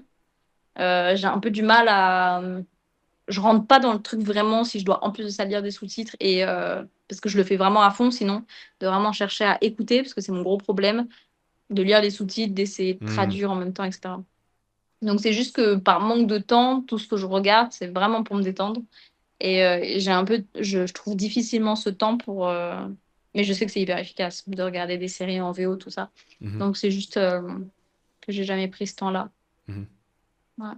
Donc ton perfectionnisme, il Et s'arrête à la langue française, mais dès qu'il doit parler une autre langue, il dit non, non, I'm not going there. c'est vrai. Intelligent. Ouais, je ne suis plus là. Je suis clairement plus là. Ouais, ouais, non, non, c'est vrai que. Non, c'est plus dans le visuel, le perfectionnisme, je crois. Dans le visuel et dans le palpable. Mais la Mhm, langue, bon. Après, j'admets que je ne suis pas parfaite. Il faut savoir aussi l'admettre. Et du coup, je sais que j'ai accepté en fait que au-delà d'un manque d'envie, j'ai mhm, l'impression que c'est une vraie incompétence. C'est-à-dire que on a tous nos points forts, nos points faibles. Et moi, c'est mon point faible. Déjà, tu peux me dire ton prénom. Si je ne connais pas l'écriture de ce prénom à l'origine, je vais pas le retenir.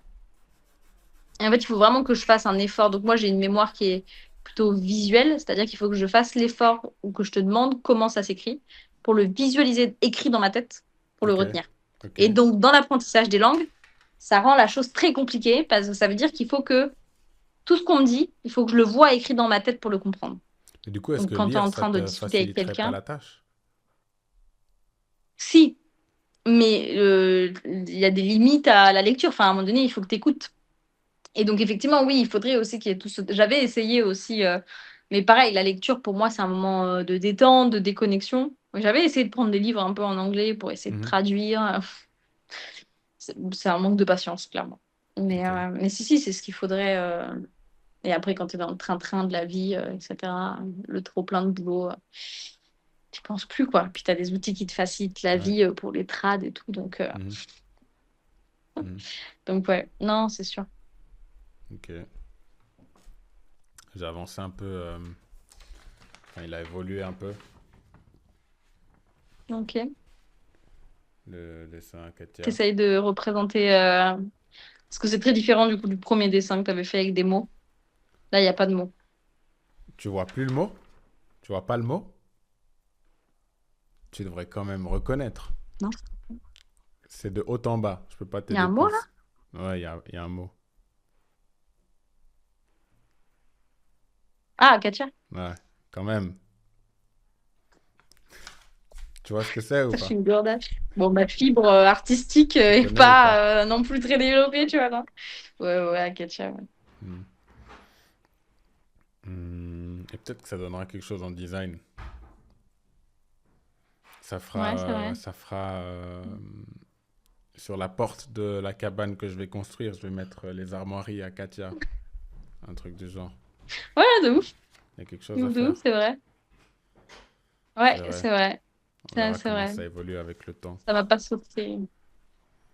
Ça, c'est la sensibilité de chacun, tu vois. Moi, je suis pas très art à la base, donc c'est vrai que j'ai pas un sens très aiguisé de l'interprétation Je des pense œuvres. qu'on a tous un sens artistique, c'est juste qu'il se manifeste ou qu'il s'exprime de façon différente.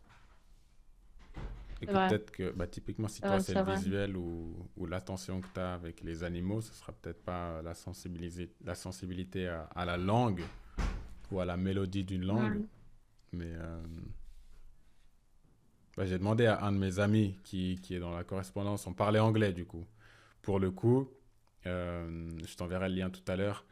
Il est russe, donc il m'a appris Plamia. C'est comme ça que j'ai appelé l'épisode. Ça veut dire flamme parce que c'est la thématique de l'arc musical dans lequel je suis, dans l'ère du feu en quelque sorte. Et du coup, pendant cette discussion, je lui ai demandé si c'était un artiste, quel artiste est-ce qu'il aurait été. Et il m'a dit, quand Ok. j'étais jeune, je faisais des spectacles de magicien avec ma petite sœur pour la famille. Donc j'aime bien le côté magie, le côté spectacle, le côté convivial que je passe avec ma famille. Ça rappelle des bons souvenirs. Et il faisait aussi des vidéos humoristiques sur les réseaux. Mais il a dû... Enfin, il a dit... il a dû réfléchir un petit peu, mais on a tous un côté artistique. Et je trouve que les C'est vrai. enfants, c'est l'expression la plus noble ou la plus pure de cette manifestation artistique. Qu'ils n'ont pas encore eu les C'est couches vrai. de filtre social, de responsabilité qui font que je dois rentrer dans une case pour pouvoir convenir à la société, nourrir un système dans lequel je ne peux que survivre et pas vivre et m'exprimer pleinement. Ouais, Donc, c'est vrai. si tu étais une artiste, ou quand tu étais une artiste, ton âme d'enfant, c'est quoi la chose que tu aimais le plus faire? Quand j'étais petite, je faisais alors ce que moi j'appelais des pestacles. Ok, Je savais pas dire le mot spectacle, ouais. donc c'était des pestacles. Et tu faisais Et des très pestacles de souvent, quoi? je me mettais en scène. Des cabrioles, ouais, je crois que c'était ça, de la danse en fait, je Ok. crois. Je me rappelle je me mettais en scène, j'adorais être le personnage principal, quoi. Donc à un Mhm. moment donné, on m'avait offert une tenue de princesse. Sûrement que j'avais fait le show en princesse, à marcher avec mes petits talons Mhm. devant tout le monde, quoi. Et Donc, j'ai fait du coup les et puis recherches après, il y sur avait eu ton... le Petite parenthèse sur ton prénom, tu sais ce que ça veut dire? Sarah. Mhm. Non, je crois pas. Je sais qu'il y a certaines princesses qui se sont appelées, et notamment, je Non. crois, une princesse noire très connue qui s'appelle Sarah. Ouais, Puis après, j'allais c'est la dire, ça veut femme dire d'Abraham. princesse.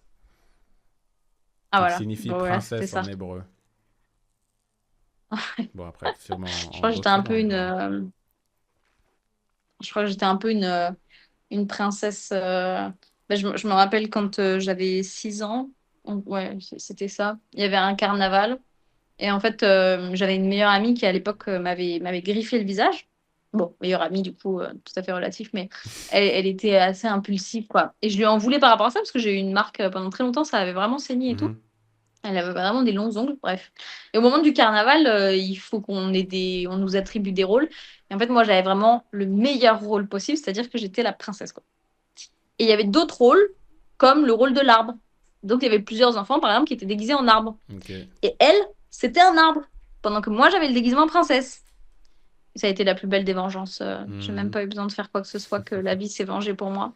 Donc, ce qui a été dégoûté d'être un arbre, bien sûr. Donc, ouais, j'étais très contente de pouvoir me mettre en scène.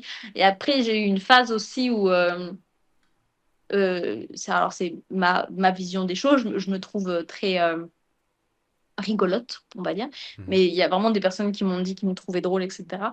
Et il y a eu vraiment à un moment donné, je pense que c'est en quatrième ou en troisième ou peut-être au lycée, je sais pas. Non, peut-être j'avais 16 ans. Où un jour, je me suis posée devant la table avec un calepin et un stylo et je me suis dit, je vais écrire des blagues, quoi. Je vais écrire un stand-up. Ok.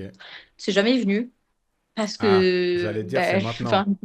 Et maintenant, mesdames et messieurs, On allait avoir un happening Et non, surprise. malheureusement, parce que je suis hyper admirative des stand-uppers, enfin des humoristes en fait, et la manière dont parfois la blague est trouvée. Et je me dis, mais comment ils ont trouvé ça, quoi, tu vois? Et moi, si je devais être une humoriste, je serais juste une copieuse, je pense, parce que je suis très, très admirative de ce que les autres font.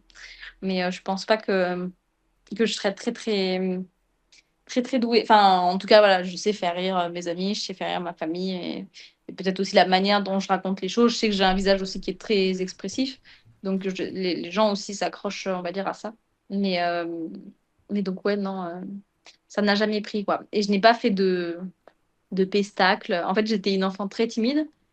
Au début de ma vie, en tout cas, j'ai été très timide. Et donc, je savais que j'avais envie de faire de la danse, par exemple, puisque c'était un peu là les spectacles que je faisais. Mhm. Donc, un jour, ma mère m'amène dans un studio de danse où il y avait plein de petites filles de mon âge. Et en fait, on a assisté au truc et j'étais tétanisée. Alors, je pense que le perfectionnisme était déjà un peu là au fond de moi parce que je me disais, elles sont trop fortes. Et moi, je vais arriver, bah, j'avais 5 6 ans, je savais rien faire, quoi. Et donc, vraiment, je me disais, mais maman, je veux partir, quoi. Mhm. Genre, à la limite, à pleurer et de ne jamais, en fait, avoir tenté ce truc-là, alors que vraiment, j'avais envie, puisque ma mère a fait la démarche pour m'emmener dans ce lieu, quoi. Donc, je Mhm. suppose que j'avais exprimé une vraie envie, mais j'ai été tétanisée. Et j'ai tout de suite. Alors, bon, aussi, la danse classique, c'est un truc où les petites filles, elles sont un peu en train de te regarder d'en haut, voilà. Enfin, ouais, elles te jugent un peu. C'est quand même un milieu un peu particulier, je crois, il me semble. Mais ouais, je pense que j'ai raté un truc, quoi. Après, je suis allée dans l'intellect et je me suis plus arrêtée. Du coup, il y a un retour aux sources aussi à explorer entre la danse Euh, et les pestacles d'humour. Ouais, parce qu'aujourd'hui, j'ai un peu envie de revenir vers ça, vers la danse. En tout cas, Mhm. depuis que je suis T'es en au Côte bon d'Ivoire, endroit. j'ai pris. Ouais, c'est vrai. C'est vrai, c'est vrai. Bah, déjà, en Martinique, j'ai un peu pris le rythme des musiques là-bas. Et puis ici, j'ai pris des cours de danse. Euh, bon, la danse qu'on appelle du health, je crois qu'on appelle ça comme ça. Ou du heels, parce qu'il y a deux E, donc ça se Ok. prononce plutôt un Ah, I. ça, c'est le fameux mot en Et, anglais, du et coup. ouais, j'ai pris des cours. Ouais, fameux mot en anglais. Alors, je ne sais pas ce qu'il veut dire, heels dance, mais je ne sais Ça veut pas ce dire que ça veut talon. dire, s'il y a une traduction ou quoi. Ah bah voilà, bah, la danse en talons. Ouais, Et après, il y a le pole dance. ouais. J'ai pris un cours de pole dance aussi. Donc, j'ai découvert à quel point il faut être très, très fort aussi pour cette pratique-là et que ça fait extrêmement mal. Mais, euh, mais ouais, j'ai aimé ça, quoi. Ok. Pas de danse traditionnelle. Donc là, maintenant. Ça, j'aimerais aussi. J'aimerais aussi, mais j'ose moins. Parce que je trouve que là, pour le Hmm. coup, ça peut être sujet à interprétation, ça peut être sujet à discussion. Et voilà, et c'est plutôt la limite avec le respect des pratiques. Bon, la peur d'être jugé aussi, parce que quand il y a quelque chose de traditionnel, c'est quelque chose Mhm. qui est pratiqué depuis longtemps par certaines personnes. Mhm. Et, euh, et quand c'est mal pratiqué, bah, tu peux tomber sur des personnes qui peuvent te faire la réflexion, mais pas méchamment, mais bon, toujours dans un esprit de perfectionnisme, faire les choses bien. Parce que bah, nécessairement, que, par exemple, quand tu es blanc et que tu vas aller te tenter à une danse traditionnelle, Mhm. tout le monde va te regarder, quoi. Mais j'en Mhm. avais un peu fait en Guinée, enfin, j'en avais un peu fait. J'avais dansé avec des gens et du coup, à un moment donné, j'avais pris le rythme un peu, etc. Mais c'était un truc très simple où on tournait en rond, hein. Et, euh, et voilà. Et après, en Guinée, il y avait la danse de l'homme fort. Et ça, c'était une danse très, très énergique et je savais qu'il fallait même pas que je m'y tente. Déjà parce que c'était une danse d'homme, Ouais. hein, Ça veut puisque dire il y a des tout est dans indices la du nom danse de de la l'homme fort. danse. Ouais, déjà, mais et elle était très impressionnante et c'est très très beau à voir et dans le rythme, etc. C'était tellement entraînant. Donc j'aurais aimé tester aussi, mais toujours un peu tétanisée par et l'envie de bien faire. Mhm. Du coup, Ouais. ça, tu l'as vécu comment? Parce que c'est intéressant quand tu dis je danse traditionnelle, je sais pas trop quand ou si c'est ma place de m'intégrer de cette façon-là. Mais de la même façon où je pourrais dire, là, Ouais. tu portes sur ta tête quoi, un ruban, ou tu l'appelles comment? Le madras, Un madras le madras. Ouais, c'est traditionnel. un des tissus traditionnels de Martinique. Mhm. comment tu concilies intégration culturelle où tu t'imprègnes de la culture, comme par exemple tout à l'heure on parlait de la mélodie de la langue, ou parfois on entend dans le rythme de la façon dont tu prononces tes phrases que, bah, que tu es imprégné de la culture, et appropriation culturelle où tu dis, ah oui, là par exemple faire des pas de danse traditionnels, je me sens pas prête, ou je me sentirais pas à ma place dans cette expression-là. Ouais. Euh, bon, déjà, parce qu'il y avait eu comment dire, j'avais eu ce débat-là avec des personnes, des expats, justement, où on se disait, est-ce que telle pratique, c'est de l'appropriation culturelle ou est-ce que c'est de l'imprégnation culturelle? Mhm, Et donc, c'est un débat qui est hyper intéressant, mais je crois qu'il n'y a pas vraiment de réponse. Je crois déjà que quand tu fais les choses, c'est important de les faire en pleine conscience, que ce mhm, soit pour toi, de savoir que quand tu portes un madras, quand tu te fais des tresses, quand tu es en train de danser, tu pratiques quelque chose qui n'est pas de ta culture et qui a nécessairement une signification. C'est bien d'avoir la signification, par exemple, pour les tresses, c'est très important. Enfin, c'est important et en même temps, bah, c'est enfin, est-ce que je vais pas diffamer en disant ça? Je sais pas. Souvent, ça me fait encore penser à ces vidéos où parfois tu peux voir une blanche qui va être tressée. Tu vas voir sous la vidéo des personnes qui vont dire que ça lui va bien, etc., qu'elle est belle, enfin voilà, que vraiment elle, voilà, c'est une coiffure qui lui va. Et tu auras toujours des personnes, sans même qu'elle ait prononcé un mot, qui diront que c'est de l'appropriation culturelle. mhm, Et pour tout, c'est comme ça. Pour la danse, ça va être comme ça. Pour tout, pour tout, pour tout. Donc, de toute façon, il faut être à l'aise avec le fait que ça va pas plaire à tous. Je pense aussi à une fille qui vit depuis longtemps au Bénin. Et pour le coup, elle, en termes d'accent, elle a un accent qui est beaucoup plus prononcé. Et donc, d'un point de vue extérieur, quand tu te dis une blanche qui a un accent béninois, etc., tu te dis, elle en joue. Enfin, tu vois, c'est trop. mhm, Et donc, encore une fois, tu as des gens qui vont dire, qui vont être hyper heureux de se dire, ah, tiens, elle est vraiment intégrée au pays et tout, vraiment, elle aime son pays et puis elle en parle bien, etc. Et puis, tu en as d'autres encore qui vont dire, ah, mais c'est quoi cet accent, il sort d'où? En fait, on souffle un peu, quoi. Il y a mhm, toujours, on sait qu'il y aura toujours des gens pour critiquer. Donc, mhm. déjà, il faut être à l'aise avec cette idée-là. Avec le fait que de toute façon, quoi que tu fasses, il y aura toujours des gens qui seront pas contents. Donc, il faut le faire en pleine conscience, déjà, savoir la signification des choses, mais aussi savoir que tu le fais dans une démarche qui est positive. C'est-à-dire que tu portes pas des tresses pour aller ridiculiser les femmes de l'époque durant la colonisation qui en portaient, etc. Tu vois. Mhm.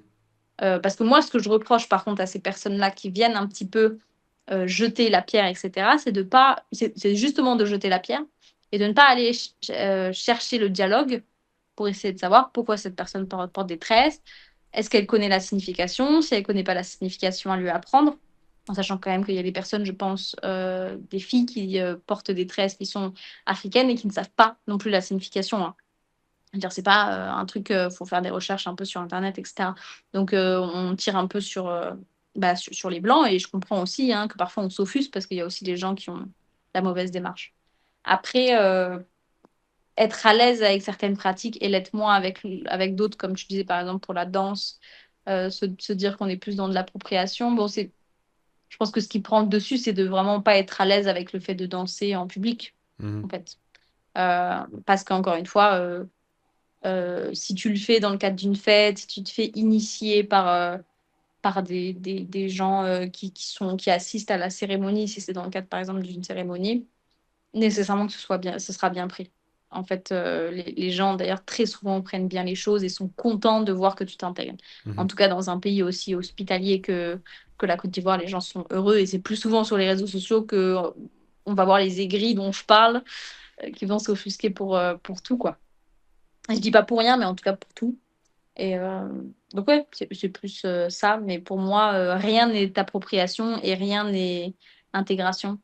C'est le sens que tu veux bien donner à ça et la démarche que tu entames à titre personnel, en fait. Ok, intéressant. Pour les tresses, c'est quoi que tu as appris?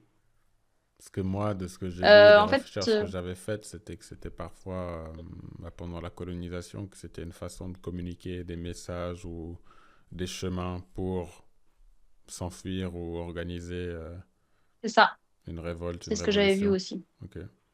Mais on t'a C'est ce que appris j'avais vu plus de aussi. Ouais, choses ouais, en Martinique? Non, je dirais pas que j'ai appris plus de choses. Non, non, ça, c'est après avoir fait mes premières tresses, ça doit être en Guinée, que j'ai commencé à faire mes recherches parce que je l'ai fait avant tout à des fins esthétiques et je me suis dit, bah, en- je vais me renseigner. Comme ça, je connaîtrai aussi la valeur. Et puis, si un jour on vient m'agresser pour me dire que je connais pas la signification de ce que j'ai fait, je pourrais répondre que Mhm. si et je serais un peu plus légitime. Mais non, c'est pas en Martinique que j'ai appris ça, parce que j'ai pas fait de tresse en Martinique. Ça Ok, m'a pas intéressé plus que ça. ok, Mais ouais. Et en fait, il y a certaines formes qui vont pouvoir schématiser une rivière, une montagne ou un truc comme ça. Et c'était les femmes qui passaient des messages aux hommes. C'était des plans de fuite, quoi. mhm, ok. Et tu sais tresser aussi? Elles t'ont appris? Non, Ok, non, non, non. Non, non, non. Mais ça, c'est tellement minutieux et tout. Je suis un peu fan de. Bon, maintenant, en plus, avec mes mains, j'ai l'impression que mes mains sont vouées à n'avoir aucune dextérité. Maintenant, avec mes pouces un peu en carton. Mais, euh, mais non, ouais, j'ai l'impression de ne pas être très précise avec mes mains. Et pourtant, j'adore le manuel. Mais tirer sur les cheveux de quelqu'un, en plus, enfin, il y a quand même un moment donné où il faut un peu serrer. Et du coup, faire potentiellement mal à quelqu'un, bon, je le laisse à d'autres qui seront beaucoup ok, plus délicates. ok. Prise de conscience, c'était le mot du début. Il commence à faire tard ici. D'ailleurs, il vient d'être Ouais, minuit. ouais, je me doute. Il vient d'être Ouh, minuit. ça fait 2 heures. T'aurais quel mot pour conclure cet échange en ouverture? Ça pourrait faire potentiellement une transition avec peut-être que la prochaine fois, il y aura d'autres personnes qui pourront discuter avec nous. En tout cas, ce sera avec plaisir, justement. Parce que comme je t'en avais parlé, surtout si c'est des femmes pour défendre la cause des femmes sur le continent, j'en avais parlé avec ma cousine, en plus, quand on parlait d'Abidjan, qu'elle m'a appris qu'il y avait encore des... Je sais pas si toi, t'en connais des associations, mais elle m'a appris qu'il y avait encore la pratique de l'excision à Abidjan. Ouais, Et quand elle m'a dit ça, je dis, mais ah, ça m'étonne déjà, pas. d'entendre qu'il y avait ça en Côte d'Ivoire, ça m'a surpris, parce que naïvement, je pensais que c'était... je sais pas, peut-être parce qu'il y a mon attache, et je me dis, mais dans mon pays, on fait pas ça. Et en Mm. plus, dans la capitale, je me dis, ah, ok. Donc, il y a encore d'autres challenges sur lesquels il faudrait qu'on se penche pour Ouais, qu'on puisse trouver des solutions. Hmm. ouais. Ouais. Et Non, il faudrait que je paradoxiquement. te prenne en photo les. Alors, c'est pas pour l'excision, mais c'est pour la circoncision. Donc, c'est pour les petits garçons. Mais il y a à un moment donné, je passe dans ma rue et il y a au moins deux, trois panneaux comme ça dessinés à la main d'un schéma de circoncision pour dire voilà le service qu'on propose, Hmm. appelez-nous, quoi. Et Mais genre, pour moi, vraiment, ça me t'as le dérange sang beaucoup qui moins. gicle et tout. Je sais pas comment ils le Là, ouais. font ou quoi, mais c'est quelque chose ça me Alors, je choque comprends. moins. Et il y a un côté où enfin, tu pourrais faire l'argument que c'est hygiénique ou... En fait, c'est complètement différent et j'arrive pas à trouver un seul argument où tu pourrais dire bah une femme elle se dit que plus tard quand elle est adulte ouais en fait ça me dérange pas d'avoir eu ça quand j'étais petite. Ouais, ouais, bien sûr. C'est Non, non, c'est juste dans complètement différent. la pratique. Pour moi, tu coupes un truc, quoi. Les deux pratiques, elles sont liées par le fait que tu enlèves une partie de Ouais. quelqu'un. Mhm. Après, c'est fait pour différentes raisons. Et nécessairement que euh, la, l'excision, c'est clairement pour priver les femmes de plaisir et les réduire encore plus. Alors que la circoncision, bon, c'est aussi des valeurs religieuses, il me semble. Mais non, non, c'est sûr, ça n'a rien à voir. Mais en même temps, c'était le schéma Mhm. du panneau avec le sang qui gicle. Et du coup, circoncision ou excision, enfin, pour moi, tu vois, ça revient au même. Mais donc, il y a un peu dans ce schéma une prise de conscience de la douleur, quoi. Tu vois. Mhm. On sait que ça fait couler beaucoup de sang, on sait que ça fait extrêmement mal, quoi. Mhm. Et vraiment, le panneau, il m'a. Enfin, c'était très particulier de passer dans la rue et de clairement, bah, voilà, c'est les services. Mais à côté de services, du genre, on tond la barbe et on coupe les cheveux, quoi. Ça, c'était sur le même panneau, t'allais avoir plusieurs services et puis ça, c'était. Donc, c'était un peu particulier, quoi. Mais dans tous les cas, pour moi, on touche pas à un enfant. Mhm. Enfin, Mhm. à partir du moment où tu n'as pas 18 ans et tu n'es pas en âge de décider de ce que tu veux. Mhm. Certes, ça cicatrise mieux à cet âge-là, mais en fait, non, on ne va rien faire du tout sur un enfant, en fait. Que Mhm. ce soit excision, circoncision, on n'y touche pas. Mhm. Donc, ouais, il y a plein de sujets encore à explorer, ça, c'est sûr. Avec plaisir. Donc, prise de conscience, un mot pour clôturer cette discussion. Je dirais réciprocité, dans le sens où j'ai l'impression que tu as parlé un peu plus de toi. D'ailleurs, je pense que tout à l'heure, il y a un sujet que tu as un peu avorté, je sais plus lequel, mais c'était plus en lien avec toi.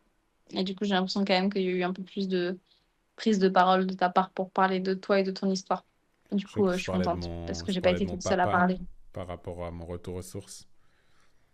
Je Ouais. t'enverrai Et du coup, je la serais très chanson. curieuse. Bah, j'allais dire, je vais t'envoyer si Ouais. tu... Enfin, parler de moi, je le fais mieux à travers les chansons que j'écris. Et j'en ai écrite une pour Ouais. lui, justement. Donc, ça fera Ok. plus écho. Hum, donc, je vais t'envoyer ça tout à l'heure. Et comme tu Très parles bien. pas anglais, tu peux me poser la question en français, mais comme demain matin, j'ai un appel avec justement le prince de Makoko. C'est une communauté, je t'enverrai aussi quelques liens, qui vit sur Piloti au Ouais. Nigeria. Ok. Hum, et lui, il s'occupe avec sa famille de 18 orphelins. Et ils ont justement Ok. là quelques problèmes avec l'expropriation, comme le gouvernement aimerait potentiellement Mm. récupérer la zone où ils habitent. Est-ce que tu aurais Ouais. une question que tu aimerais lui poser ou un message que tu aimerais lui transmettre? Comme ça fera le lien aussi. Et quand tu parleras anglais dans un futur pas trop distant, tu pourras faire des correspondances avec mes amis du Nigeria aussi. À moins qu'ils apprennent français avant vous, avant toi. Ah, peut-être. Peut-être. Déjà, le message, c'est que nécessairement que notre mission dans la vie, dans sa vie et dans la mienne, elles font écho parce qu'on s'occupe tous les deux, on va dire, en tout cas de nos deux structures. Je suppose qu'il y a une structure qui encadre un peu ça de leur côté, mais Ouais. déjà, on s'occupe chacun de notre côté d'orphelins. Et Hmm. effectivement, que ce soit de la vie humaine ou de la vie non humaine, si je peux dire, dans le sens de primate humain ou non humain. Mhm. C'est un peu les termes scientifiques qu'on utilise pour parler de l'homme et des, et des, et des primates, des chimpanzés, des petits singes, tout ça. Mhm. Donc, ouais, on s'occupe. Donc, c'est une cause que je comprends. C'est une cause que je défends, en tout cas, pour laquelle j'ai pas mis de temps et d'énergie. Mais je le remercie déjà de prendre ce temps-là, parce que Mhm. bah, c'est la preuve que tu vois, on est tous suffisamment nombreux sur cette terre pour être chacun un peu sur notre cause et que les choses se fassent à part égale et que les animaux ne sont pas lésés, les êtres humains ne sont pas lésés. Et après, en termes de questions, je serais intéressée de connaître la proportion de filles et la proportion de garçons et un peu les raisons associées.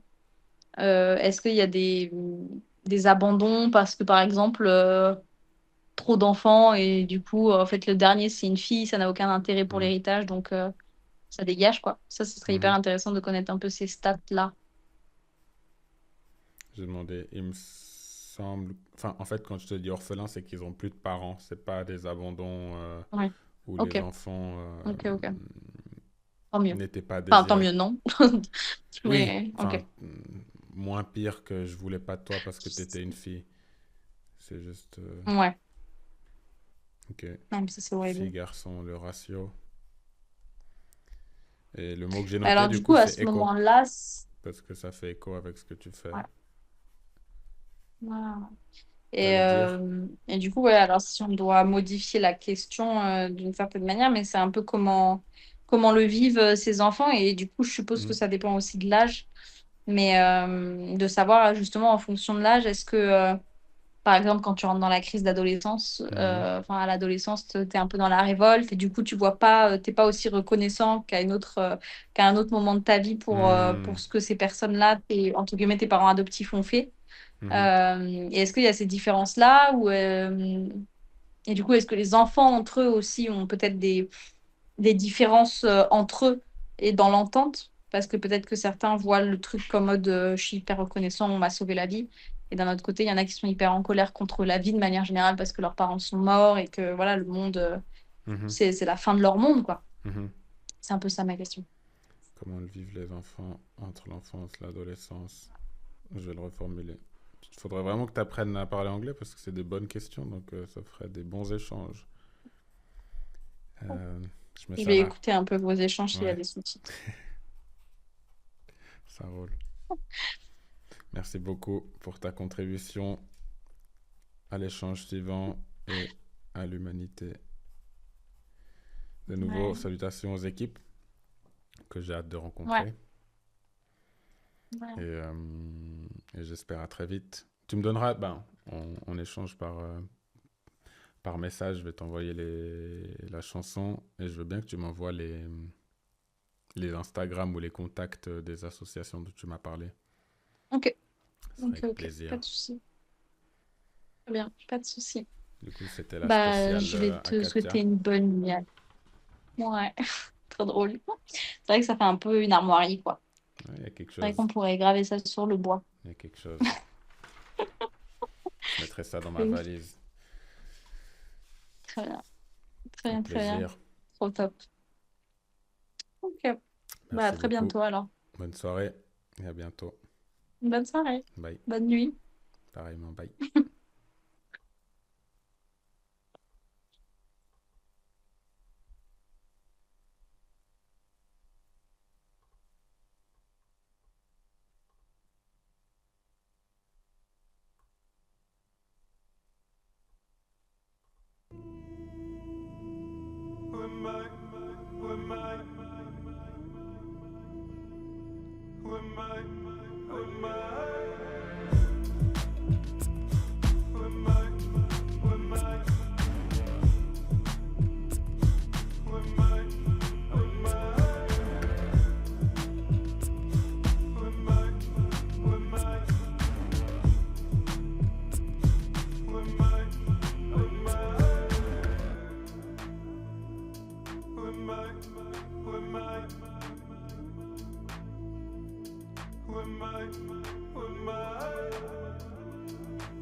Who am I?